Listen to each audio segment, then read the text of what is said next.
বিসমিল্লাহির রহমানির রহিম। পুলিশ সপ্তাহ উপলক্ষে আয়োজিত আজকের এই অনুষ্ঠানে উপস্থিত সম্মানিত মাননীয় স্বরাষ্ট্রমন্ত্রী, উপদেষ্টাবৃন্দ, ইন্সপেক্টর জেনারেল অফ পুলিশ এবং পুলিশের ঊর্ধ্বতন কর্মকর্তাবৃন্দ, আসসালামু আলাইকুম। পুলিশ সপ্তাহের দ্বিতীয় দিনে আজকে আবারও আপনাদের সাথে আমার কথা বলার সুযোগ হলো। পুলিশ প্রশাসনের কাছে বর্তমান সরকার কি ধরনের প্রত্যাশা করে সেটি গতকাল যে অনুষ্ঠানটি ছিল আমাদের, সেখানে আমি আপনাদের সামনে কম বেশি তুলে ধরেছি। কিছু হয়তো একটু ডিফারেন্ট কিছু বলার চেষ্টা করব আজকে, আবার গতকাল যা বলেছি তার মধ্যে থেকেও কিছু কিছু জিনিস তুলে ধরতে চাইব যেগুলো আমার কাছে গুরুত্বপূর্ণ মনে হয়েছে। বেশি গুরুত্বপূর্ণ সবগুলোই ছিল, বাট বেশি গুরুত্বপূর্ণ যেগুলো। অফিসারবৃন্দ, আমরা সমৃদ্ধ, স্বনির্ভর, গণতান্ত্রিক, নিরাপদ, মানবিক একটা বাংলাদেশ গড়তে চাই। আপনি ইউনিফর্মের বাইরে গিয়ে আমার এই কথার সাথে একদম একমত পোষণ করবেন, এবং আমি বিশ্বাস করি একজন নাগরিক হিসাবে, এবং আমি বিশ্বাস করি ইউনিফর্মে থেকেও আপনি একজন মানুষ হিসাবে এই কথাগুলো বা এই কথার যে প্রতিফলন সেটি আপনিও চাইবেন একজন বাংলাদেশী হিসাবে।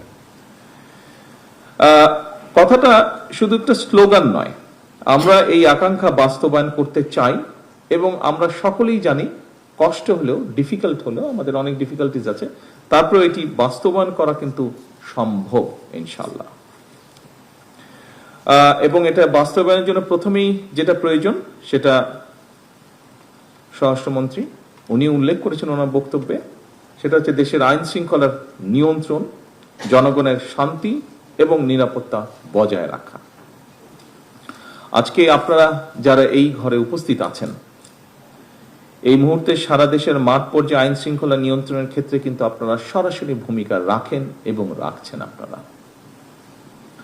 সুতরাং আপনাদের উপরে যে অর্পিত দায়িত্ব, এই দায়িত্বটা যদি সফলভাবে পালনের সক্ষমতার পরিচয় দেন, আমি বিশ্বাস করি যেই কথাটা বলছিলাম যে একটি নিরাপদ মানবিক বাংলাদেশ, বর্তমান সরকারের নিরাপদ বাংলাদেশ প্রতিষ্ঠার পথে এক ধাপ আমরা এগিয়ে যেতে সক্ষম হব।